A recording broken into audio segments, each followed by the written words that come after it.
Okay, so I'm often asked about what foods to eat to detox the liver, or what are the best foods to cleanse the liver, right? People often want to know, do liver detoxes or liver cleanses, do they even work, right? Do they help lose weight? Do they help clear up my skin? Will it help my mood? Will it help my energy? Will it help my hormones?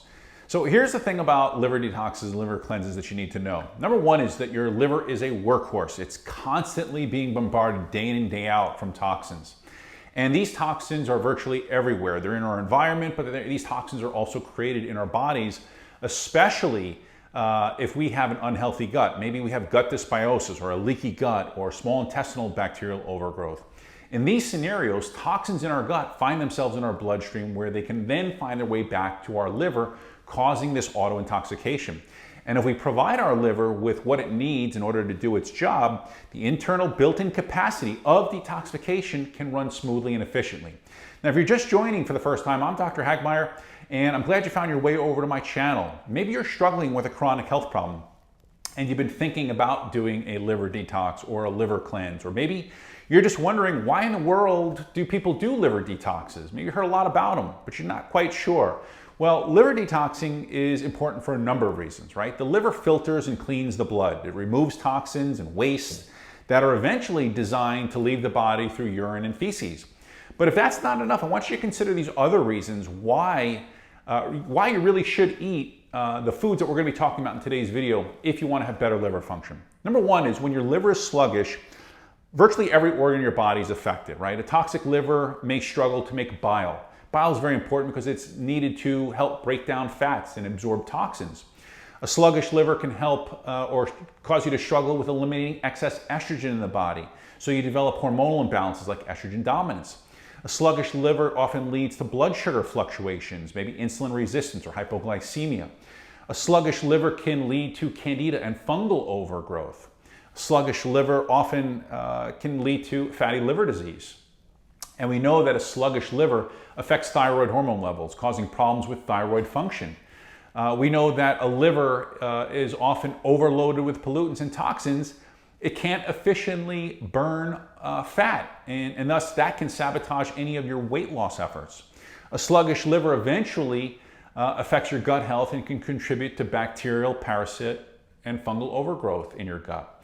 For all these reasons and so many more that I could go on and list, people want to know how they can safely detox and support their liver for overall better health and better function. So in today's video, I want to go over some of the most important foods that you should eat that safely and gently detox and cleanse your liver. And in my next video, I'll go over all the supplements that are really important and the nutrients that are needed to help with liver detoxification in terms of supplements. Let's first talk about some of the foods that are so beneficial to the liver. Number one is dandelion root and bitter greens, right? Dandelion is known for its cleansing properties, and there's many studies that actually show that eating dandelion greens helps the body against reactive oxygen species, or ROSs. ROSs basically cause damage at the cellular level. Again, these free radicals are constantly attacking our cells, and dandelion greens and bitter greens help protect the cells against the damaging effects of those free radicals. Now, one thing I'm going to warn you is that dandelion greens are very bitter. They don't have the best taste, which unfortunately, is a bad thing for our taste buds, but it's a good thing for our digestive system. Most people, again, don't like bitter, right? We like sweet. And so for me, I grow a lot of dandelion greens, and then I basically will juice them with lemons, ginger, apple, maybe some pineapple. If you don't like to juice, there's also dandelion tea that you can purchase, and you can, brew a couple cups of that a day. Dandelion greens, though, along with bitter greens like mustard greens and arugula, these are great because they help stimulate bile production, and they also help promote healthy digestion.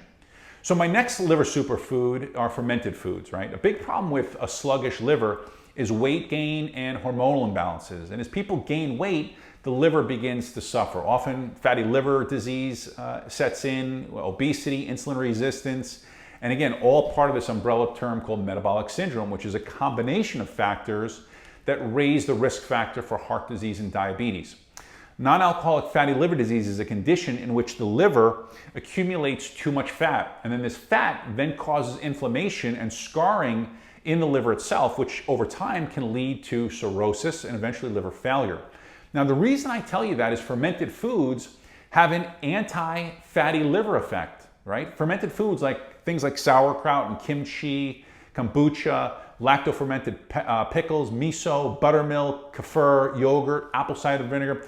These foods, again, are loaded with beneficial bacteria that promote healthy liver function. Number 3 on my list are beets and beet greens, right? Beets and beet greens are another superfood that's just been shown to prevent fatty liver disease. Beets also help and support cellular repair in the liver thanks to the antioxidant properties that they have. Beets and beet greens contain betaine, which helps the liver release bile, and bile in turn helps trap and bind toxins. When we have better bile flow, this can alleviate constipation, bloating, digestive issues, skin issues, hormone problems. And several studies show that betaine treatment actually prevents and treats fatty liver disease.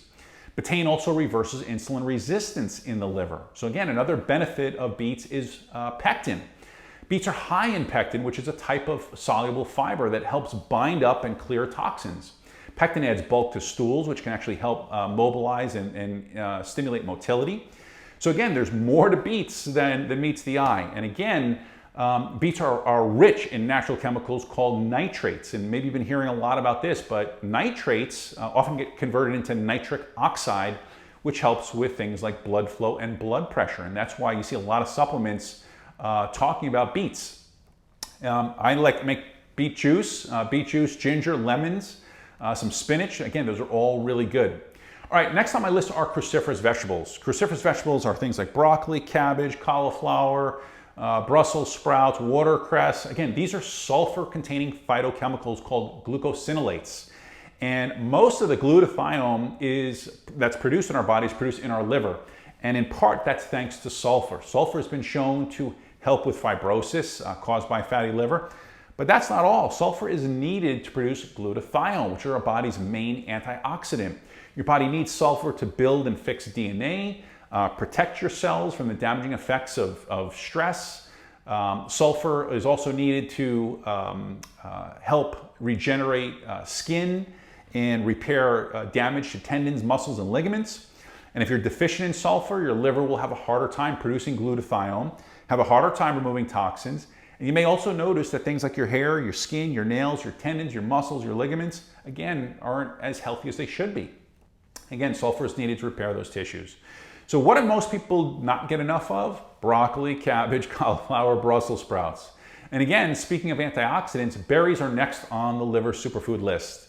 Many dark berries, including blueberries and blackberries and raspberries and cranberries, contain antioxidants called polyphenols. And polyphenols are very, very important for liver and kidney function, right? Especially if there's liver and kidney damage.